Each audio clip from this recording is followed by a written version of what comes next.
Pendant les vacances d'été en juillet de cette année, et là je parle de l'année 2025, pour la première fois, j'ai pu visionner 8 films d'affilée en un seul jour. Et aussi exagéré que cela puisse paraître pour moi, oui, je l'ai fait. Parmi ces films, il y a un qui a eu une particularité remarquable, surtout par rapport à ce troisième épisode que vous, l'auditeur, l'auditrice, êtes en train d'écouter en ce moment-ci. Depuis des jours, je brainstormais sur comment j'allais rédiger cette introduction dans une manière assez captivante, tout ça en un style pas ordinaire.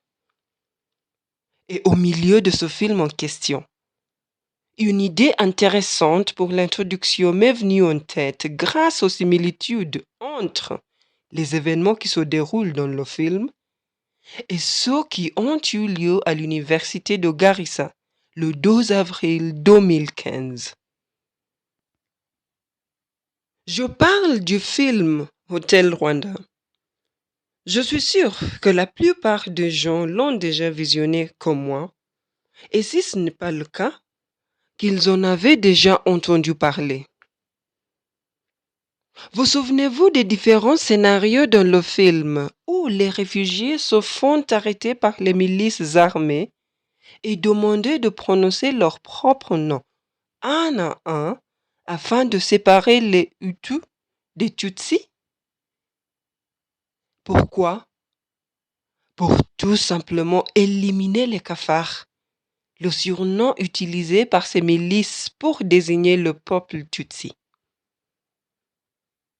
Cette logique cruelle de trait, de séparation, fut la même chose qui s'est reproduite à l'université de Garissa. Le campus fut transformé en champ de mort, laissant un tragique bilan de 148 morts, dont des étudiants, 2 gardes de sécurité et quelques agents de police. Dans leur cas, ces étudiants ont été séparés selon leur religion, les étudiants musulmans laissés partir d'un côté et ceux qui étaient chrétiens tués ou torturés de l'autre côté.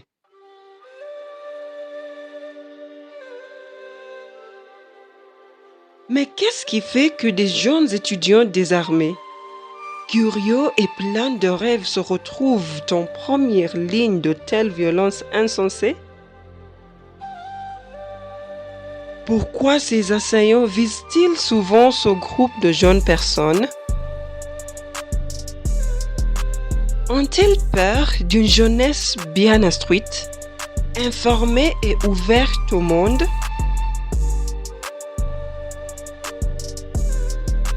Bienvenue à L'ombre du terrorisme, 3e épisode.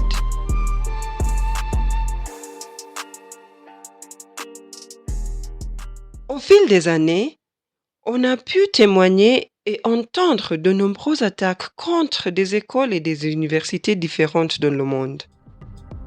Je pense par exemple à l'année 2020, quand l'université de Kaboul en Afghanistan fut ciblée par des terroristes, laissant par la suite 22 morts et plus de 40 étudiants blessés. Je pense aussi à l'attentat à Peshawar au Pakistan en 2014, où les talibans pakistanais ont pris d'assaut l'école militaire Bachakan, un établissement fréquenté par les enfants de soldats, tirant sur des élèves en pleine séance de classe et examen. Le bilan, plus de 140 morts. En 2004, le massacre de Beslan en Russe, perpétré par des terroristes tchétchènes en pleine rentrée, a fait 330 morts, dont 186 enfants. Plus de 1100 personnes, y compris des parents, grands-parents, professeurs et enfants, ont été pris en otage pendant 52 longues heures. Et en Afrique de l'Ouest, au Nigeria, les milices de Boko Haram ont enlevé 276 lycéennes de Chibok en 2014 parce qu'elles avaient osé aller à l'école. Elles avaient entre 16 et 18 ans, la majorité étant des chrétiennes. Il y a eu aussi d'autres établissements ciblés par des terroristes dans les pays comme la France et l'Inde, pour ne citer que cela. Ces histoires, si lointaines en termes des acteurs impliqués et des situations géographiques, résonnent étrangement les unes avec les autres. Et on se rend compte que l'attentat de l'université de Garissa n'est pas un cas unique, voire isolé sur la carte mondiale, bien qu'il soit le troisième de sa nature dans le pays. La troisième attaque terroriste au Kenya.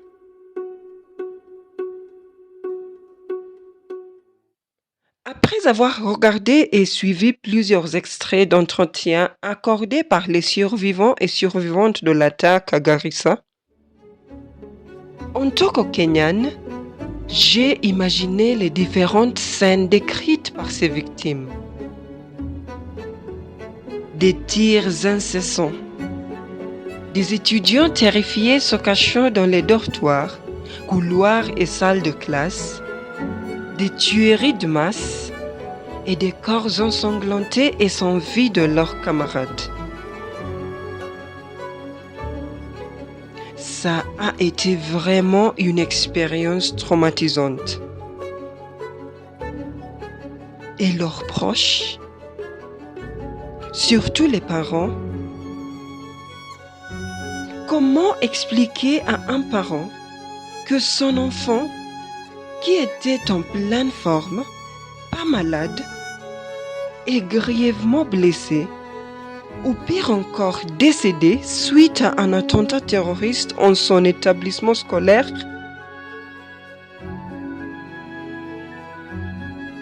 Quoi faire pour les parents qui viennent à l'école identifier les corps démembrés de leur fils ou leur fille au lieu d'assister à leur remise de diplôme à la fin du cycle scolaire?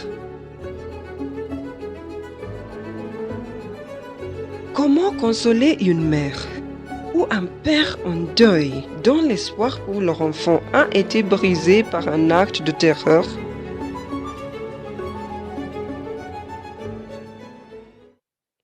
Ce n'est jamais facile de témoigner de telles scènes. Suite aux attentats que j'ai cités au cours de cet épisode, on est témoin des scènes remplies de fortes et profondes émotions qui laissent en revanche des traumatismes nationaux durables. Selon Joseph Ngugi, l'un des survivants de l'attentat de cette université kenyane par exemple, qui a partagé son expérience au micro de Grace Msalamé dans l'émission Unscripted, sa vie n'a plus jamais été la même. Il raconte que depuis l'attentat, il évite toute relation intime suite à la perte de sa copine qu'il aimait profondément, puisqu'il a peur que la même chose puisse arriver à la personne dont il tombera amoureux. Milka Wanjiru, elle, une autre survivante qui a aussi partagé son expérience dans la même émission, raconte qu'elle ne supporte pas les endroits bondés et que tout bruit fort lui donne des frissons dans le dos. Beaucoup d'autres victimes de ce massacre ont confirmé la même chose, que malgré plusieurs séances de thérapie suivies, les traumatismes physiques, émotionnels et psychologiques subis restent toujours dans l'esprit de victime et que si on a l'air bien, c'est parce que l'on choisit de vivre avec tout en s'engageant dans d'autres projets qui les préoccupent tout le temps. Vous écoutez L'ombre du terrorisme, 3e épisode. Une création de Cynthia O. Mais dans ce genre d'attaque, où des enfants et de jeunes personnes sont pris pour cible dans les établissements scolaires. Qui en est vraiment responsable? Est-ce la direction de ceux-ci qui n'a pas été vigilante sur la sécurité de ses apprenants et son personnel? Est-ce les terroristes qui ont perpétré ces actes odieux? Ou bien est-ce le gouvernement pour avoir échoué à prévenir de telles attaques ou pour avoir réagi trop lentement après les faits? Ce sont bien évidemment des questions qui admettent plusieurs interprétations selon le contexte des endroits frappés. Et donc, je ne suis peut-être pas en mesure de commenter les attentats qui ont eu lieu dans d'autres pays, mais pour la part du mien, le Kenya, voici ce que je pense par rapport au sujet. D'après les témoignages issus des survivants et survivantes, tout a commencé le matin du jeudi 2 avril 2015 vers 5h30. C'était la veille du vendredi saint, qui normalement précède les Pâques, un événement majeur sur le calendrier des chrétiens. Ces étudiants racontent avoir entendu un bruit fort qui ressemblait à des coups de feu. Étant donné que les examens de la fin du trimestre s'approchaient, un grand nombre de ceux-ci s'étaient déjà réveillés et étaient en classe pour réviser. En même temps, il y avait un autre groupe d'étudiants chrétiens qui faisaient des prières matinales dans une autre salle de classe. C'est à ce moment-là que les 4 milices armées ont lancé l'attaque en commençant par les 3 gardes situés à l'entrée du campus et passant par les salles de classe, tuant tous ceux qui y trouvaient, y compris les étudiants chrétiens en pleine séance de prière. Ils ont fini par se diriger vers les dortoirs où se trouvaient la plupart des étudiants afin de les éliminer.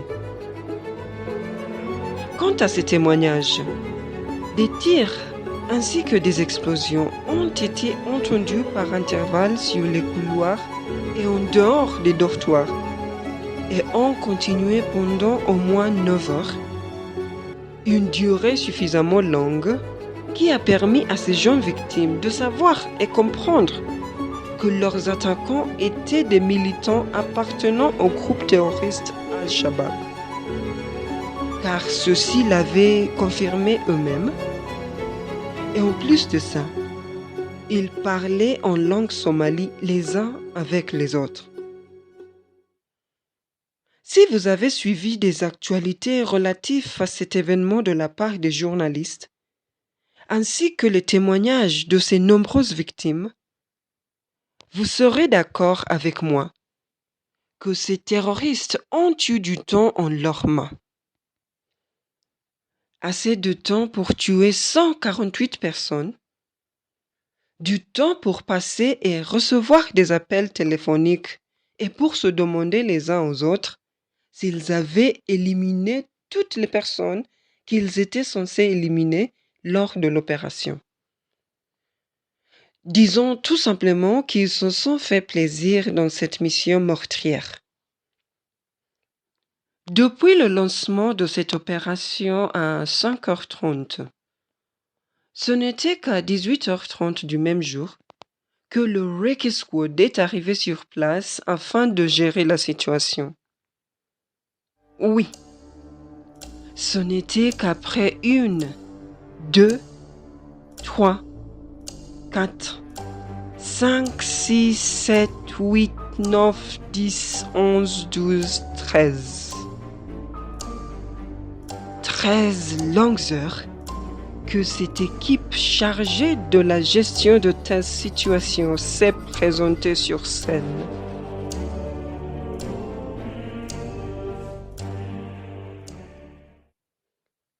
Pour ceux qui ne le savent pas, Le Recce Squad au Kenya désigne une unité d'élite paramilitaire de la General Service Unit, GSU, qui fait partie de la police kenyane. C'est une force spéciale d'intervention rapide spécialisée dans la lutte antiterroriste, prise d'otages, protection des personnalités importantes, voire sensibles, et des opérations de très haute intensité. Le nom Recce vient de l'anglais reconnaissance et donc reconnaissance militaire.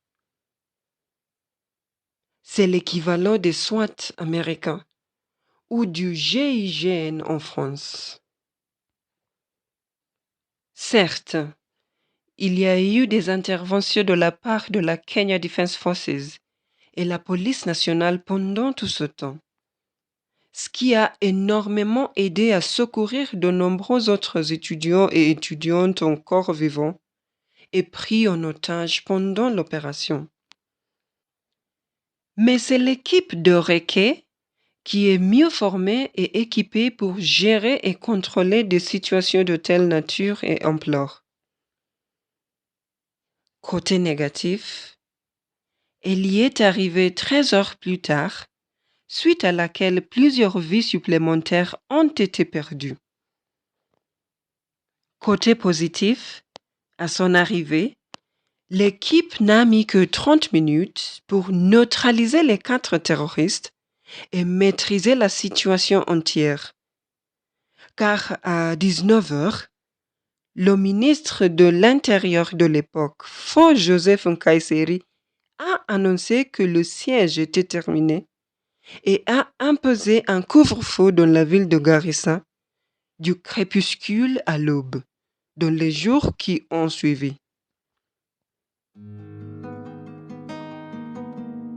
C'est simple. Si le Recce Squad était arrivé beaucoup plus tôt, le nombre de victimes aurait pu être considérablement réduit. Alors oui, en ce qui concerne l'attentat de cette université kenyane, les responsables du gouvernement ont réagi trop lentement, ce qui nous a coûté plus de vies d'étudiants, de gardes de sécurité et de certains membres de forces armées. Et oui, il faut que celui-ci mette en place des mesures visant à garantir que la sécurité de ses citoyens soit une priorité, en veillant à ce que les parties concernées réagissent rapidement sans invoquer des excuses liées au protocole, aux procédures ou à quoi que ce soit lors des crises de ce genre. Car malheureusement, c'est exactement ce qui s'est passé le 2 avril 2015 dans la ville de Garissa.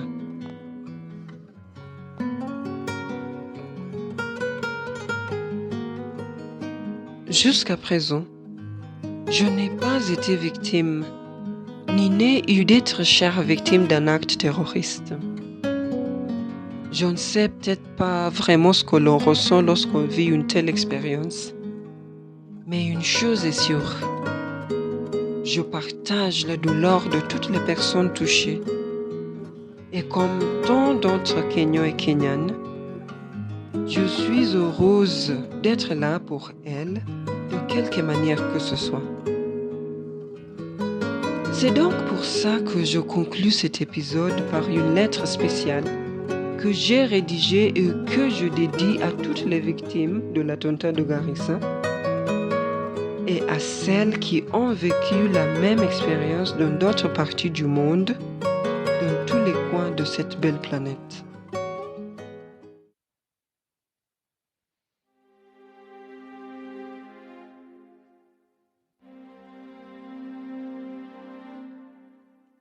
À vous qui êtes partis trop tôt, vos rêves interrompus continuent de vivre dans nos mémoires. À vous qui avez survécu, vos cicatrices racontent une force que rien n'efface. Votre résilience est une leçon pour nous tous, que même après l'horreur, il est possible de se relever, de continuer à apprendre, à rêver, à vivre.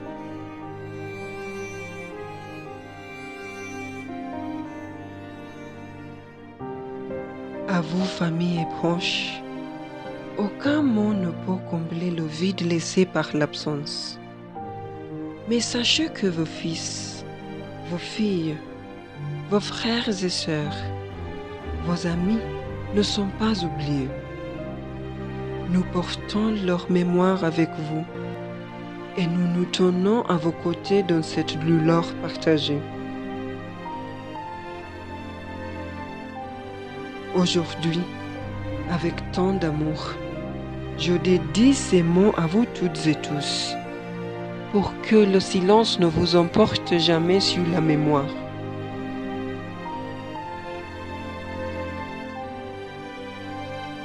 Que les âmes de nos pères, nos frères et sœurs, nos amis reposent en paix éternelle.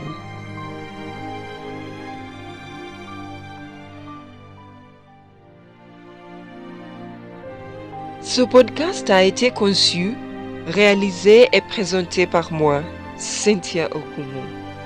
La réalisation sonore est de Vanessa Betty, à qui je reste toujours et profondément reconnaissante. Tous nos podcasts sont disponibles sur Spotify, Amazon Music, Apple Podcasts et Podcast Index. Suivez et soutenez-nous par des commentaires et des étoiles. Au prochain épisode.